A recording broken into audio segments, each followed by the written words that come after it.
neste momento, me dirigir ao povo brasileiro para dizer algumas das matérias que penso devam ser por mim agora enfrentadas. E eu o faço, naturalmente, com muita cautela, porque, na verdade, sabem todos que há mais de um mês eu me recolhi exata e precisamente para não aparentar que eu estaria cometendo algum ato, praticando algum gesto com vistas a ocupar o lugar da senhora Presidente da República.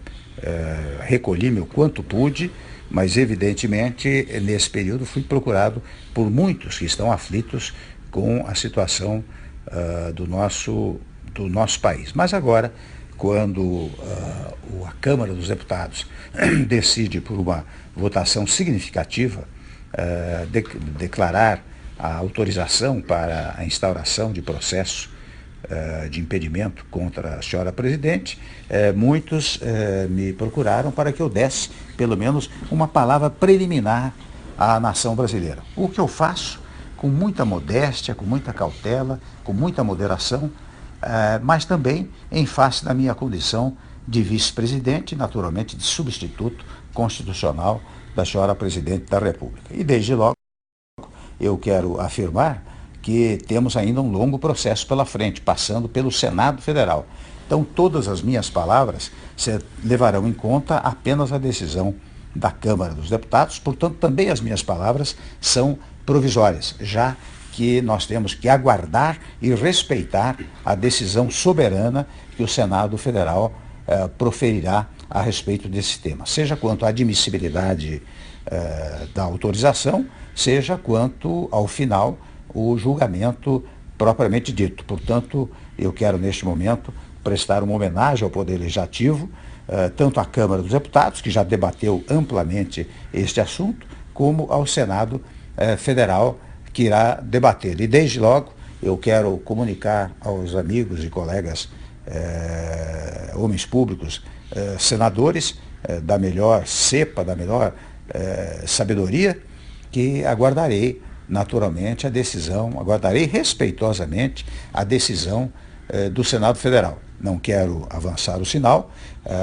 até imaginaria que eu poderia falar depois da decisão do Senado, mas evidentemente sabem todos os que me ouvem que quando houver a decisão definitiva, a decisão do Senado, eu preciso estar preparado para enfrentar os graves problemas que hoje afligem o nosso país. E desde logo quero dizer aos que me ouvem que repetir, na verdade, o que tenho pregado ao longo do tempo. Os senhores sabem, os brasileiros sabem, que há mais de 8, 10 meses tenho feito pronunciamentos referentes à pacificação do país, à unificação do país, porque é chocante, para não dizer tristíssimo, verificar os brasileiros controvertendo-se entre si, disputando ideias e espaços. Até aí tudo bem, mas quando parte para uma coisa quase física, isso não pode acontecer no nosso país. Portanto, ao dizer agora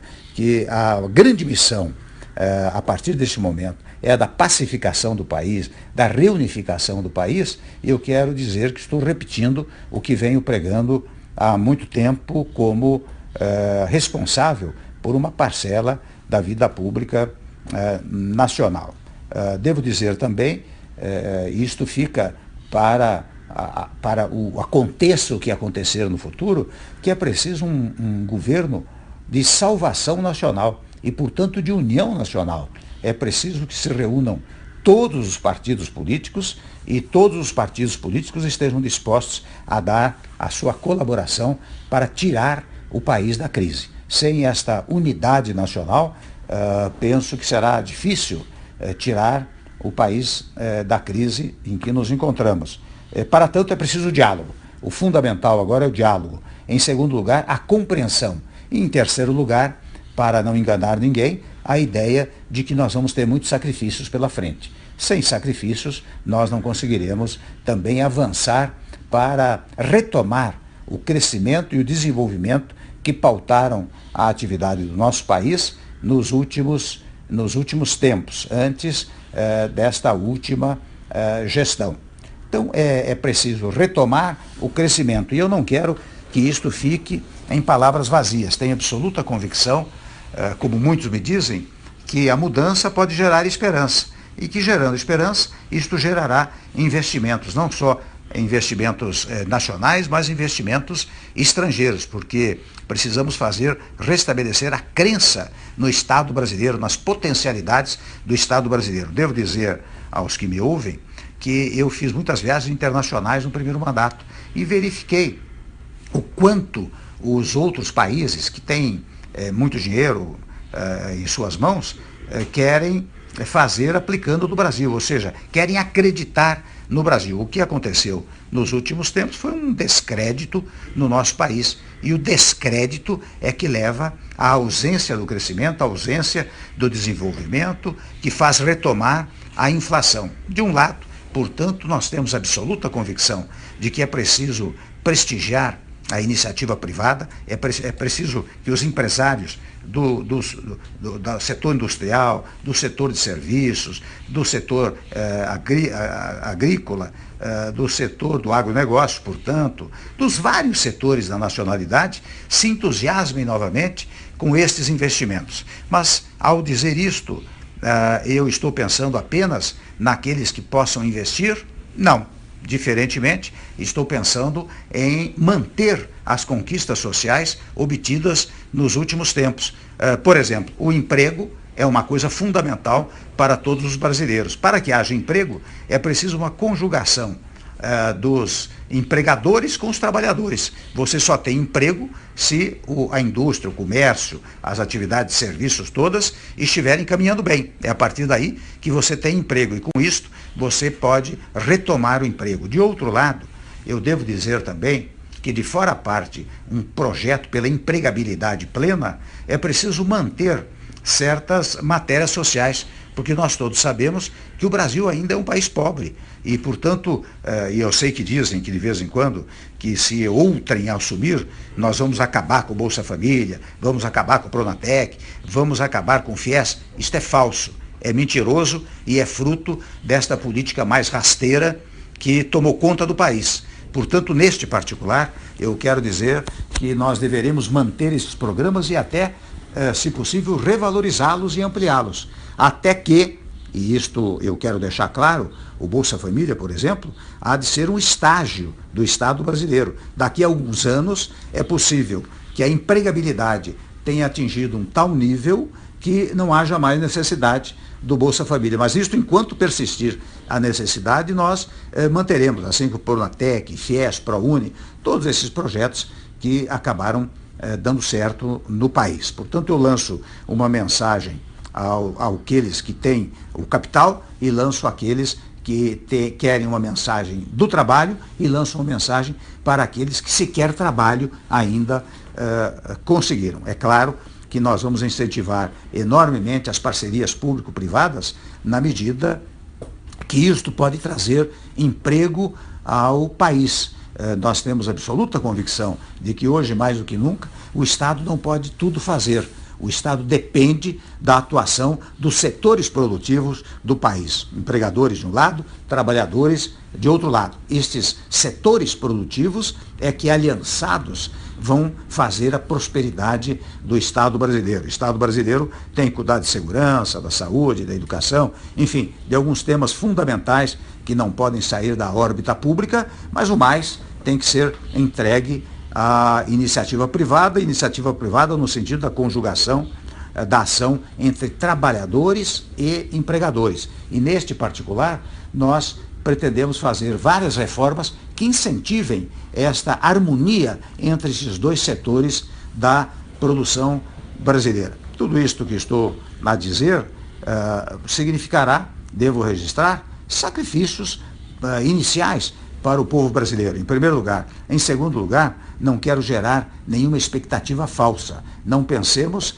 que, se houver uma mudança do governo, em 3, 4 meses estará tudo resolvido. Em 3, 4 meses pode começar a ser encaminhado para resolvermos a matéria ao longo do tempo. Se houver este governo de transição, ou se não houver, fica esta sugestão que eu estou fazendo para o governo que vier a manter-se, ficam estas sugestões, que, reitero, não são sugestões por mim formuladas ou formatadas neste momento, mas que foram feitas ao longo do tempo.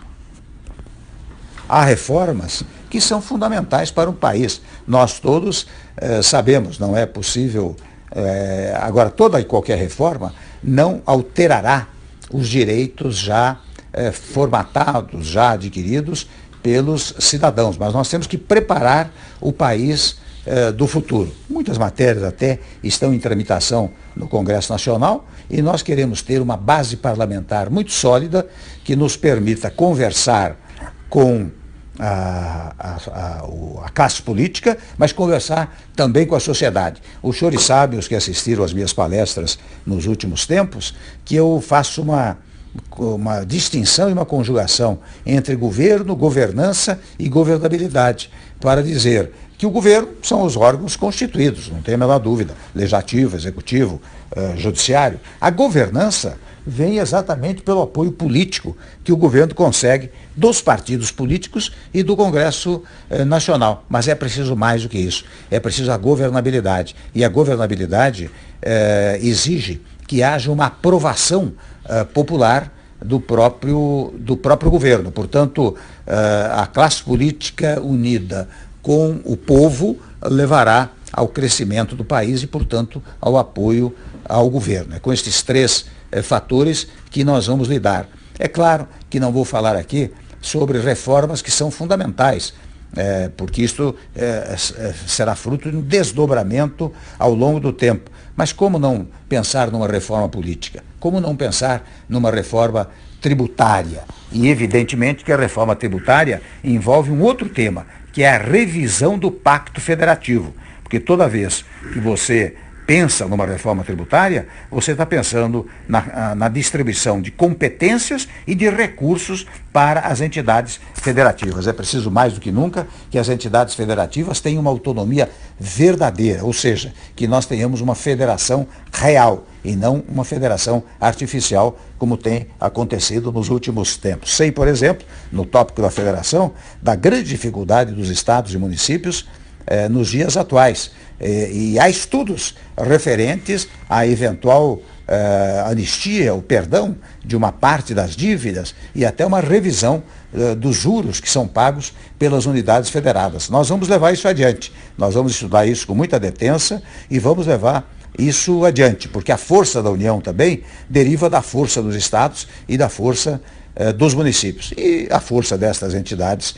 federativas depende da boa vontade e do apoio da classe política e do povo brasileiro. Há matérias controvertidas, como a matéria referente à legislação trabalhista e à legislação previdenciária, que nós vamos fazer com um grande diálogo nacional, onde nenhum setor será esquecido, nem dos trabalhadores, nem dos empresários, nem do povo brasileiro. Mas toda e qualquer modificação que vier a ser feita será para garantir o futuro mesmo daqueles que já recebem salário, daqueles que recebem aposentadoria. É nestes termos que nós vamos trabalhar. Ou seja, o diálogo de um lado e a conjugação de esforços de outro lado serão os alicerces, digamos assim, do nosso trabalho. É esta manifestação que eu queria deixar ao povo brasileiro.